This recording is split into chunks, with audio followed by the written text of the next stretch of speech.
I'm the Smoking Cheddar, but you probably already knew that.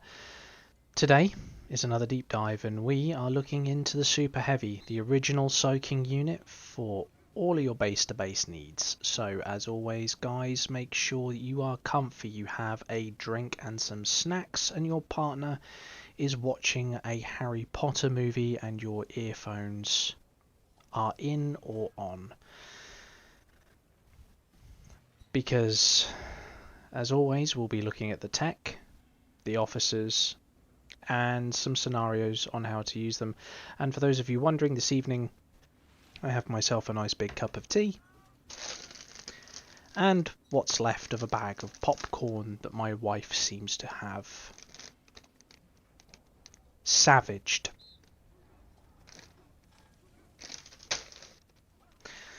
Let's get stuck in.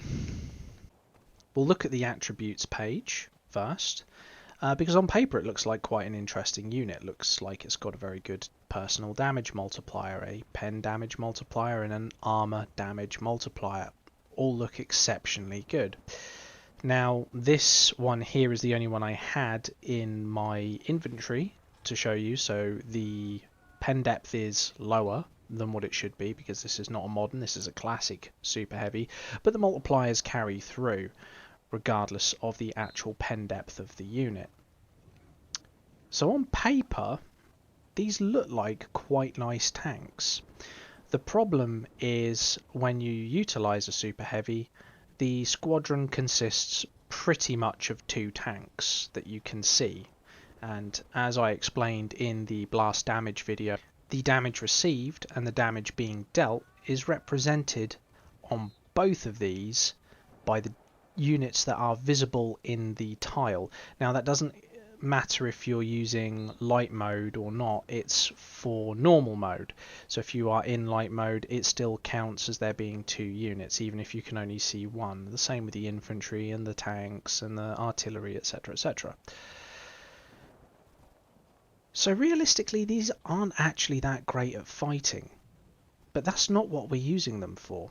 No, we're using them to soak damage. So, in MMO world, things like World of Warcraft, Star Wars, The Old Republic, Elder Scrolls Online, you would have a player set as the role of tank, and this player would engage the boss first and take the boss's aggro and absorb as much damage while the rest of the raid party deals damage to the boss. Sound familiar? It's the same play loop that's in going on in AGs. The difference being is that you don't really have a lot of abilities to heal friendly units, which is why we end up calling the Super Heavy a soak rather than a tank, because things can get a bit confusing when your MMO is an MMO RTS which has tanks in it. Now if you can cast your mind back to the previous set of tank and helicopter related videos that we've done on this channel, you know what's coming to a degree, because when we're talking about damage, we're interested in modern fire control system. But this unit's not about damage. This unit is about absorbing damage and absorbing as much as possible. So we're not really actually interested in what you can do with this. Land battleships. When the HP of a Super Heavy tank or heavy tank falls below 10%, they gain 50% damage resistance for 2 seconds and can be triggered once every 10 seconds. This, if you are soaking damage, you will definitely want to keep in the back of your mind, because we can stack the hell out of this. This is a good piece of tech. We have anti-magnetic coating, which increases the damage resistance by infantry. We have sloped armour, which increases the damage resistance when being attacked by tanks. And naturally frontal armour, which increases the damage resistance when being attacked by artillery. These need to be maxed out in order to make the most of your SH. We also want alloy armour, maxing it out as much as possible to increase the HP of the unit. And of course we want depleted uranium armour for that bonus 10% damage resistance by the time it's maxed out. So keep all of these in the back of your mind going forwards, because it will make a big difference when we're looking at the officers, because we're looking at defensive officers and we're looking at defensive officer combos. The only officer that should always be on a super heavy without any sort of excuse is Svalin. So why do we want Svalin? Now, I did cover him in a video, and the reason why we want Svalin is because of his awakened ability, which is called Frostbite. It's a passive skill, so it's an additional skill. It doesn't upgrade any tactical skill. Whenever the HP of the officer's tank or helicopter troop falls below 20%, so there's that 20% mark again, increase the damage resist by 50%. If this officer is in a super heavy tank troop, the damage resist further increases by an additional 30% for 10 seconds. Now, remember when I said keep the tech in the back of your mind for land battleships? We're getting an 80% damage resistance when we hit 20% HP. And when it goes below 10%, a few seconds after that, you're going to get an additional 50%. And that could stack in the same time frame, which means you're going to negate pretty much all of the damage coming in for that last portion of your health. Now, if you haven't seen that happen in an L4, I'm not sure if that's lucky you or not. But I've seen it happen. I've seen both of these trigger at the same time, and it negates every single piece of damage being done. It's a very, very, very easy system to implement. If there's multiple players with super heavies, you need multiple players with this tech and Svalin. Everything else is fairly irrelevant, because at the end of the day, if that super heavy is getting targeted by the enemy base, it's going to put the brakes on for the artillery, for the MBT, for the infantry, for anything else that's in its way getting hit. It's going to reduce damage, it's going to increase the survivability of the AG attacking the base, and we all know taking out bases is a numbers game. You either have the capacity to do it, or you do not.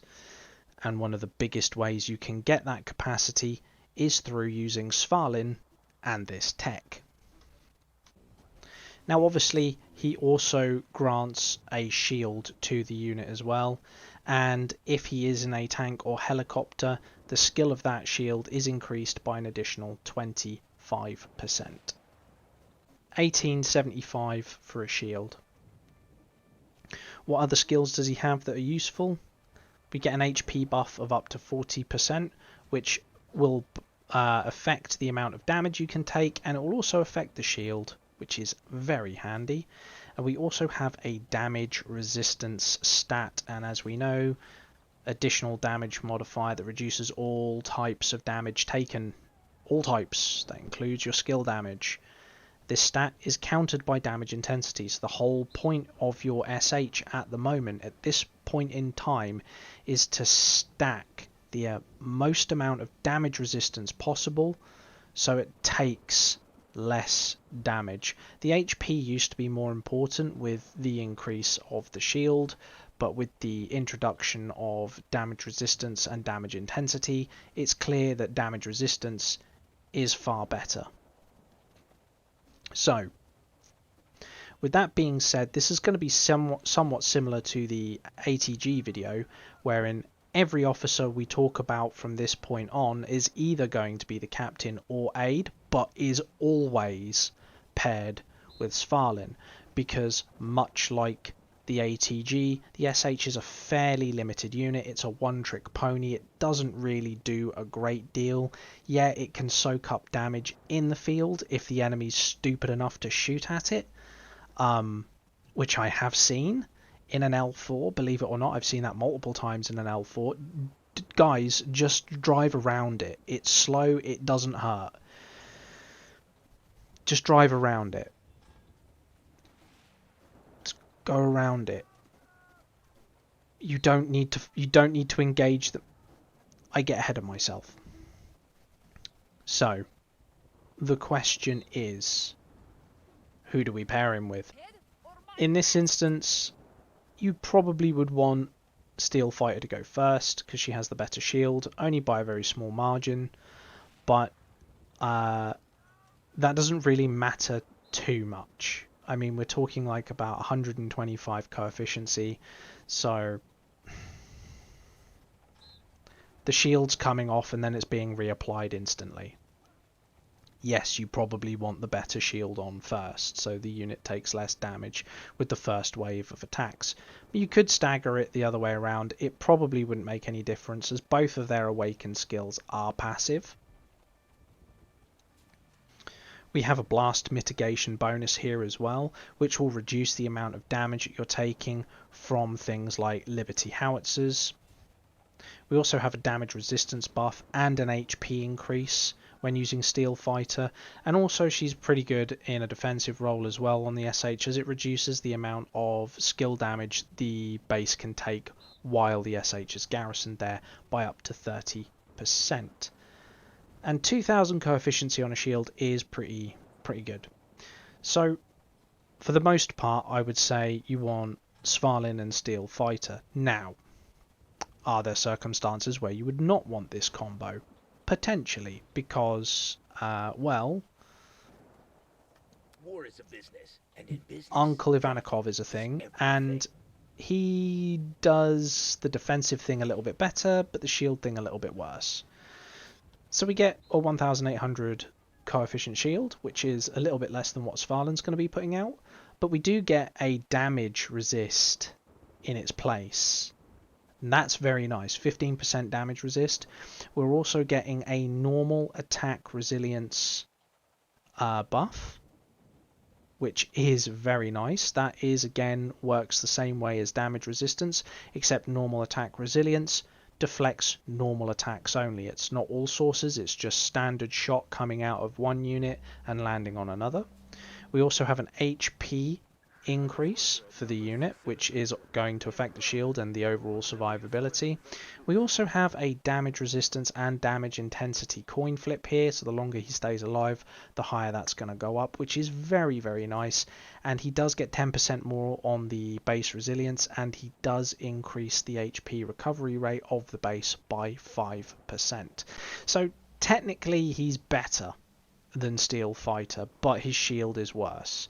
The trade-off is you're going to have a higher amount of damage resistance, and you can still train in the blast damage or the HP from Steel Fighter onto either of the officers. Of course, Thorn Countess is also a good one to choose to pair with him, and that is for a similar reason, as in the fact that she will provide your base with a shield. Now, that only works when she's awakened, and it says here, when this officer's troop is garrisoned in a base, any shield the troop gains from its officer's skills is increased by 15% and can be used by the base. And the base's normal attack resilience is also increased by 10%. So we're getting a normal attack reduction from artillery, normal tanks, infantry, auto attacks, things like that, all getting reduced by 10%, which will make a difference. Now, I will say with Thorn Countess, personally, I do see a lot of people still using her. Personally, I think once you hit a certain level with base HP, this is kind of an irrelevancy.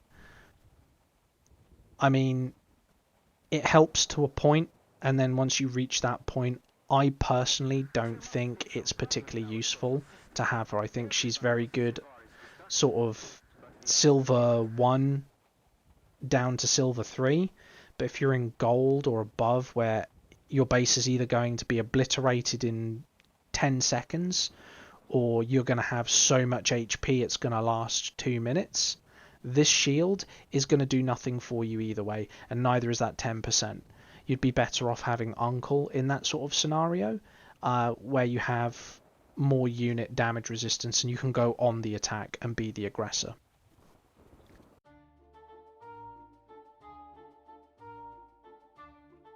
And those are pretty much all the officers I would suggest. Now, of course, you could say, oh, but what about Vox? You could say that, and I will just ignore you. I personally don't think Vox belongs on the Super Heavy. You may disagree, and you're perfectly entitled to call me an idiot and say that I'm wrong. Everyone has a different way of playing this game, and all of these officers provide us a lot of different choices in how to play the game. And you must remember, guys, what I say and what any other YouTuber says should all be taken with a massive pinch of salt. We don't know what we're talking about half the time. Anyone who says they do is just... It's a video game. Calm yourselves down, okay? It's just an opinion. It's just an opinion. You're more than welcome to put Vox on the tank if you so wish.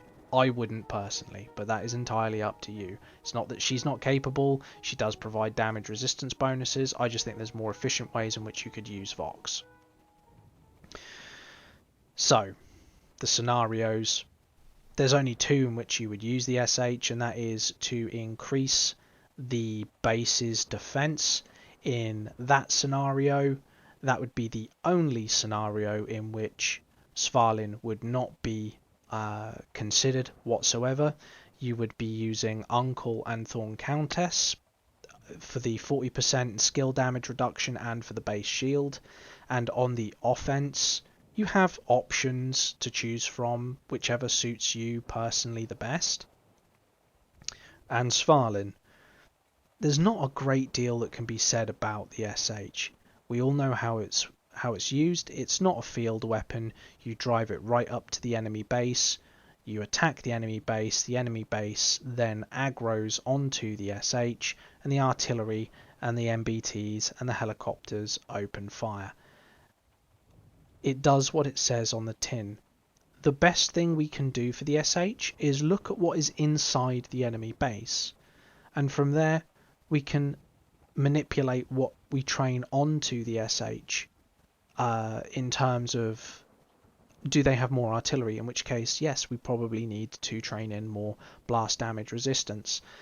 Do they have more ATGs? Well, we probably need more HP and more damage resistance. The two differing ever so slightly in terms of survivability because of how damage is applied during the game. So it's just a little bit of tweaking with the SH. Look at what your opponent has and look at what you can do in order to increase the survivability. Now, that being said, if you have a 10% blast damage buff and a 15% and 10% damage resistance balanced, you probably would want to go with the HP and damage resistance over the blast damage buff, even if they have lots of artillery and no ATG.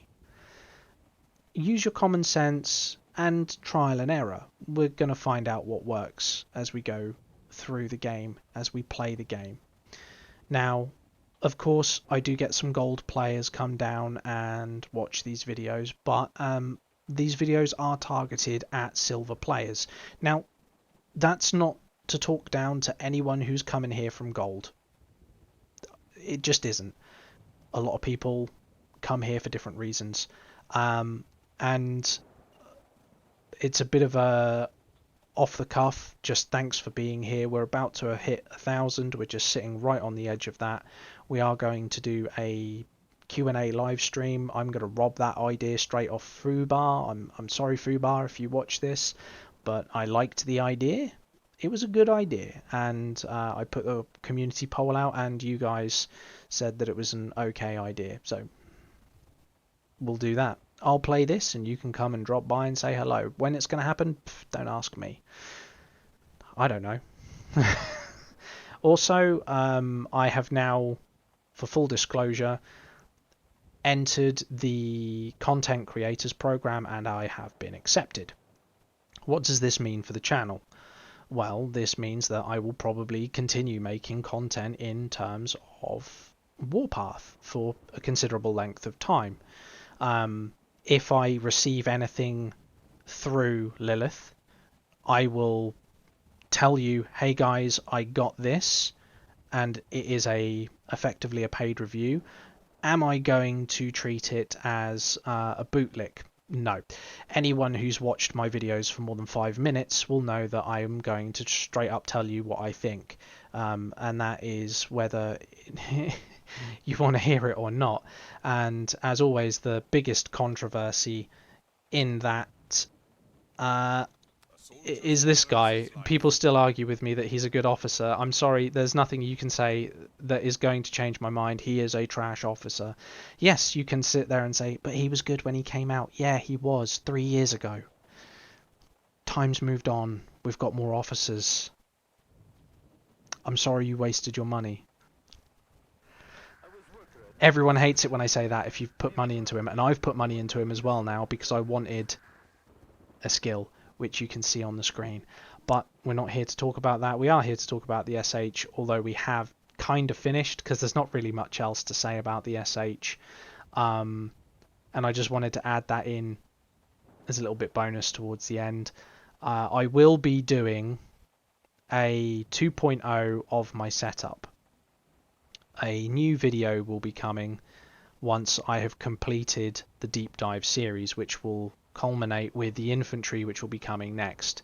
And once that is done, we will be doing the big video of everything, involving all of the strategies, all of the officers, all of the mechanics, and my setup and how all of that comes together. And that will be a very long video. It will take a long time to make, and it will take a long time to edit.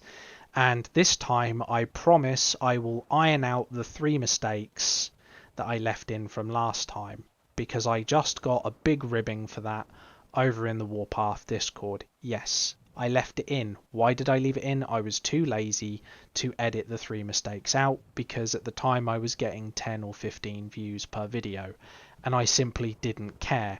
I woke up 2 days later to find out I had like 1,000 views and it was too late. I wasn't going to pull the video because I don't think that's something that should be done. We all make mistakes. I made a mistake by awakening Death Adder. I learnt from that mistake.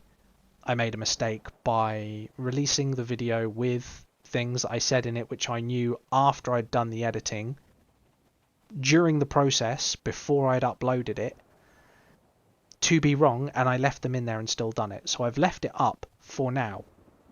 I will pull it down when it is time for me to record the 2.0 version.